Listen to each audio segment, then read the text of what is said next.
I have a twin sister. I can read her mind. I am an identical twin. Since she passed away last year, I was the only one left. You have an identical twin. It's as much fun as it sounds. We made all the twins interesting things to do, like wearing the same clothes, pretending to be someone else at school, even sometimes pretending to be another person on a date. We always hoped. One of them was good at math. The other one is good at English. So you can take the exam for the other party. But we're all terrible at math. We all share the same DNA. So always joking, can get away with murder because there will be no lack of DNA evidence to prove who did it. The best thing about twins is that connection between each other. Some call it twin telepathy.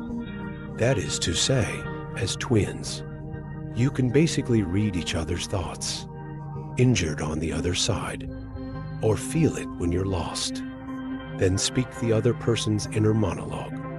We've been saying this since we were 7. I still find it interesting. Imagine that, from the moment of conception, you already have the best friend of your life. You share the same birthday. Even when you can't speak, we talk to each other. After birth, all the things you do will share with your twins. Even as a married adult, the connection between my husband and me, and nowhere near as close as twin sisters. Some people don't believe that twin telepathy is real, but it's real. Like when I was a child, my twin sister, Julia's first serious, his boyfriend broke up with him. I was at home, but I have feeling very lost for no reason. I knew he wasn't happy before he even got home. Another time, I sprained my ankle in cheerleading camp. He also felt uncomfortable in his ankle that night, but his ankle wasn't injured. We got married separately after moving to a different place, and something else happened. It's when we call each other. Then I found out that we were both watching the same movie or cooking the same dish. These things happen too often. Can't be a coincidence. But that's normal, because we are twins. October 3rd last year, my husband Mike and I just finished dinner. Sit down and get ready to watch a movie. The movie only ran a few minutes. I suddenly got a sharp pain in my chest. My face is as white as a ghost. Mike immediately asked me if I was okay. "Are you sick?"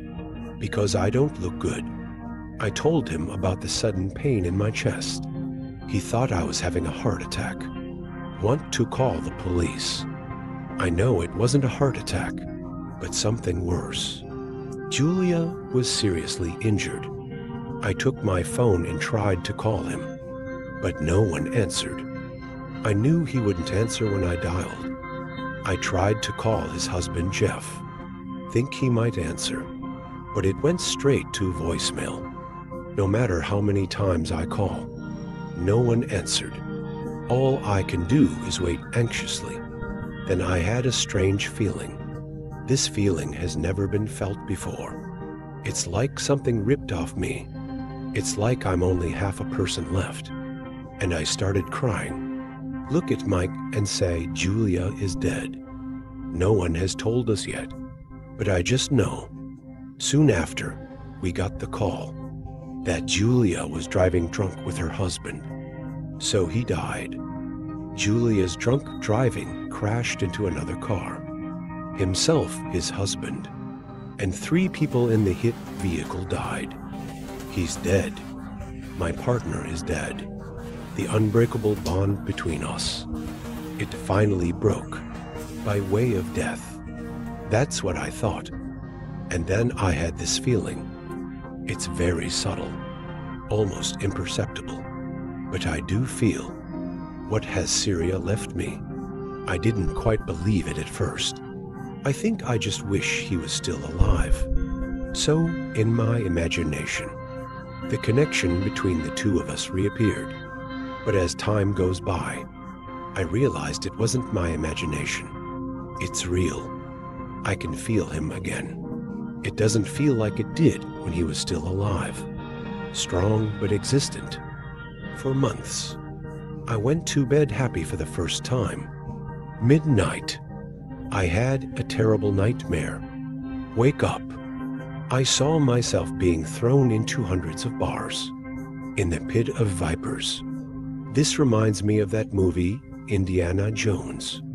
In the movie, they all fall into the snake pit. All around me, I was covered in all kinds of snakes, and they started biting me, inject the venom into my body again and again. I can feel the pain of every bite, as if it were real.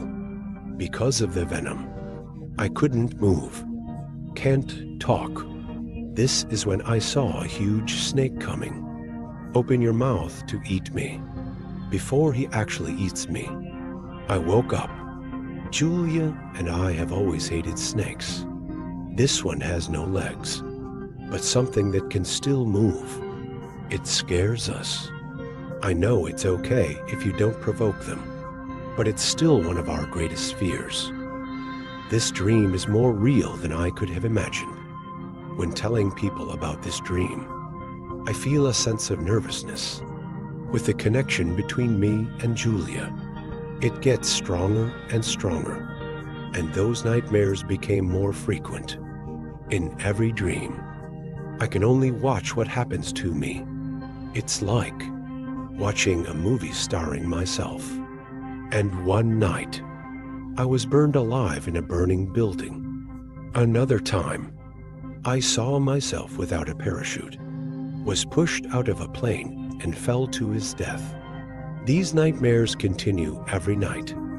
Every night, I will be there, dreaming of seeing myself in a painful way, to die, to be tortured in a terrible way, sometimes murdered.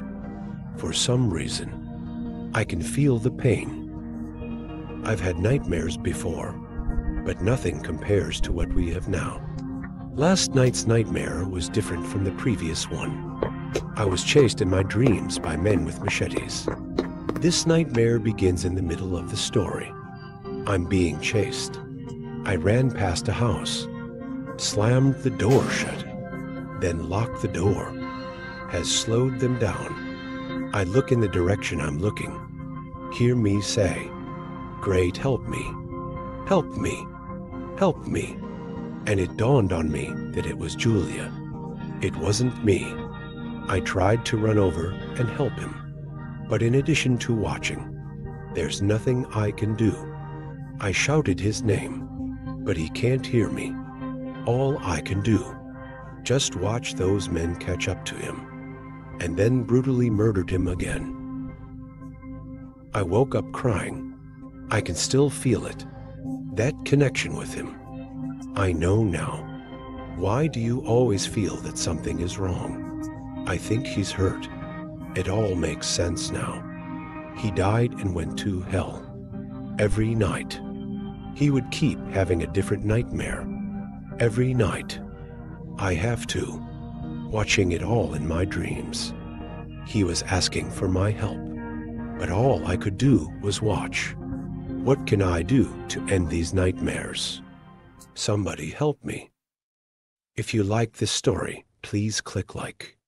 If you don't like this story, please click subscribe to the channel to watch the next videos. Thank you.